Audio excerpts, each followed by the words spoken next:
How's it going, ladies and gentlemen? My name is Spencer, and welcome back to Advice, the show without a name. Pettiness. We've all felt it once, and if you haven't, you're lying to yourself.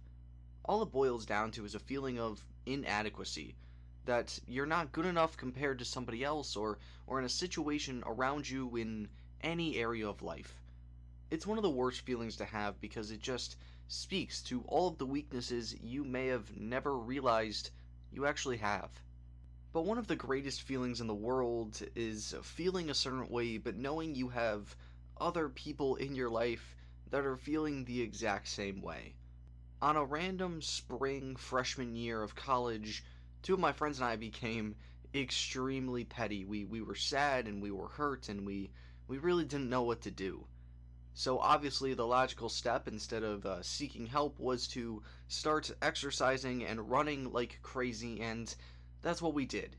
One of the core memories I have in college is on a random night at like 11 o'clock at night, we're in a Discord call playing games, then one of us just wants to go on a run, and we say, F it, why not? We switch over to FaceTime, and we start running for just like 20 minutes straight, and even at some points, we just started screaming out, I'm petty. It's definitely a moment in my life that I'll never forget, and I don't know whether to be ashamed of that or not, but it's something at least I'm open to talking about and thinking that wasn't the best for me. Thankfully, nobody heard me right because it was late at night and would be embarrassing, but that's gotta be a lesson for me here of expressing who you are, right? Something about not keeping it all inside and throwing away yourself into something, maybe instead actually talking about what the problem is and how to make yourself feel better faster. I'm not an athletic person, so after a while I just kind of hurt too much. It kind of hurt too much to run, so there's no real point in me continuing, and I just kind of let all that still build up for a very long time. I don't think that was the healthiest for me. It's that holding resentment, manifesting that fixation on that minor fault you have is where I see the biggest problem with pettiness. That grudge, that small thing is toxic. We know it's toxic, but we still do it anyways because sometimes we're irrational and just need to feed our egos at least once. I said it right above, and I'll say it again. It's not healthy. It never will be. But sometimes I really just want to go on a run and get all of my feelings out of the way. Yeah, this is not going well. This is not the recording I thought it would going to be.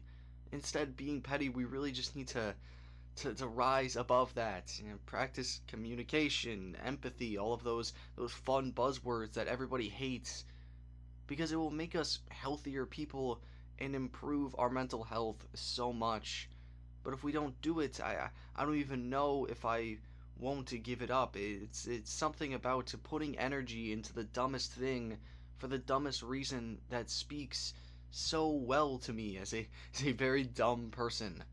Regardless, I still try anyways, because in the grand scheme it probably isn't worth it, but it always creeps in once in a while. Sometimes you really can't stop, sometimes you just gotta go run and let it out and scream, I'm petty, just to let go of everything else around you.